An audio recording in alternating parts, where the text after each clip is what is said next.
जय श्री कृष्ण दोस्तों। भागवत गीता में जीवन की वास्तविकता और मनुष्य धर्म से जुड़े उपदेश दिए गए हैं। इन उपदेशों को अगर अपने जीवन में उतार लिया जाए तो वह निश्चित ही अपने जीवन में सफलता प्राप्त कर सकते हैं। अक्सर लोग चाहते हैं कि आप बेहतर करें, लेकिन वह यह नहीं चाहते हैं कि आप उनसे भी बेहतर करें। अगर कामयाब बनना चाहते हैं तो मंजिल पर नजर रखना जरूरी है। जब तुम नीचे गिर जाते हो तो कोई तुम्हें उठाने नहीं आएगा, पर अगर तुम उठ जाओगे तो देखोगे कि सभी तुम्हें गिराने आ रहा है। अपना जिंदगी में हम कितने सही है ये सिर्फ दो ही जानते हैं, एक परमात्मा और एक अपना अंतरात्मा। ठोकर लगने पर अक्सर वस्तु टूट जाते हैं, पर एक कामयाबी ही है जो ठोकर लगने के बाद ही मिलती है।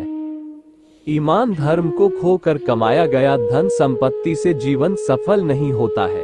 अंत में उसे त्याग देना अपने जिंदगी के लिए उत्तम होता है। मरने वाले पर सैकड़ों व्यक्ति रोने के लिए आ जाते हैं, पर जो जिंदा है उसे समझाने वाला सही एक भी व्यक्ति नहीं मिल पाता है। खूबसूरत शख्स का सूरत भी एक समय वृद्धावस्था में आकर बिगड़ जाता है। ताकतवर या शक्तिशाली जिस्म भी एक दिन ढल जाता है।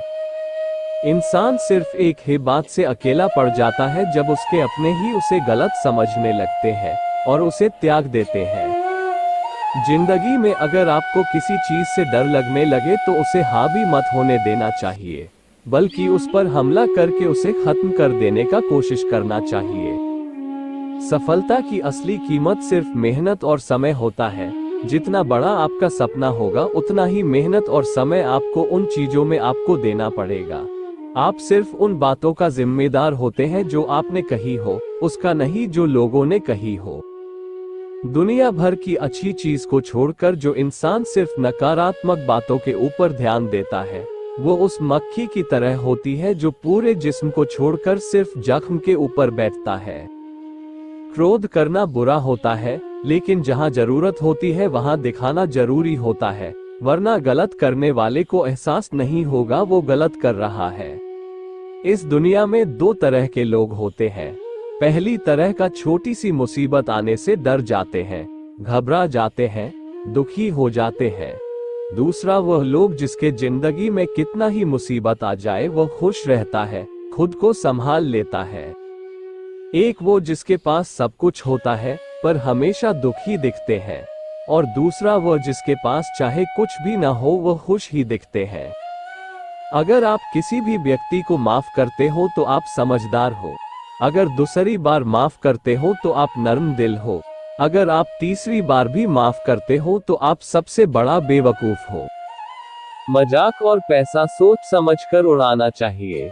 इन दोनों चीजों का सच्चा कीमत जानना चाहिए। समझदार तथा ईमानदार व्यक्ति को अपना काम खुद से ही करना चाहिए। जो व्यक्ति वक्त के भरोसे में बैठा रहता है उसे धोखा ही मिलता है। किसी भी अच्छे समय का इंतजार नहीं करना चाहिए। आपको खुद ही समय को अच्छा बनाना चाहिए। समय का सही तकाजा जानकर उसे समझकर हर काम तुरंत कर लेना चाहिए। ऐसा करने से अपने जीवन में सफलता मिलती है। एक बार का एक वाक्य आप लोगों को सुनाता हूँ। एक बार एक सज्जन व्यक्ति जो भगवान का दिन रात पूजा करते थे, नाव से नदी पार कर रहे थे। अचानक जोर से आंधी आई और नाव नदी में डूब गया। नाव का सभी यात्री नदी में गिर गए। सभी यात्रियों के साथ सज्जन व्यक्ति भी नदी में गिर गए। उन्हें तैरना नहीं आता था, इसलिए वे जोर जोर से भगवान को पुकारने लगे और बोलने लगे कि जैसे भगवान आकर उन्हें बचा ले, पर भगवान नहीं आए। नाव के एक यात्री उन्हें लेकर किनारे की तरफ तैरने लगे, पर वह उनके साथ नहीं गए। बोले मुझे बचाने भगवान खुद आएंगे, उनकी सहायता की जरूरत नहीं। धीरे धीरे वह डूबते ही जा रहे थे।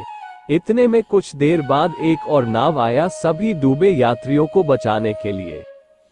इस बार भी वह सज्जन व्यक्ति नाव में नहीं जाना चाहता था, परंतु नाव वाले उन्हें खींचकर नाव पर चढ़ा लिए और उन्हें किनारे ले गए। इस तरह से उनकी जान बच गई और वो अपना घर चले गए। रात को उस सज्जन व्यक्ति को सपने में भगवान दर्शन दिए। भगवान को सपने में देखकर वो जोर जोर से रोने लगे और बोलने लगे कि हे भगवान, मैंने आपको दिन रात पूजा, परंतु आप खुद मुझे बचाने क्यों नहीं आए? भगवान ने कहा, मैं ही तो हूँ जो तुम्हें नाम लेकर बचाने आए और तुम बच भी गए। ये तुम्हारा सच्चे मन से पूजा करने का ही फल है कि तुम बच गए और आज तुम जिंदा हो। जिंदगी में भगवान को सच्चे मन से पूजा करने से वे किसी भी रूप से हमारे सामने आ खड़े होते हैं, पर हम उन्हें पहचान नहीं पाते हैं। यथार्थ को भूल कर नहीं चलना चाहिए, अन्यथा इसका कुफल भोगना पड़ सकता है। किसी भी बात में अड़े रहना घातक साबित हो सकता है, इसलिए यथार्थ के साथ ही चलना चाहिए। दोस्तों, मिलते हैं अगला एपिसोड में। अगर आपको ये वीडियो जरा सा भी पसंद आया हो तो कमेंट बॉक्स में जय श्री कृष्ण लिख दीजिएगा। ओके दोस्तों, जय श्री कृष्ण।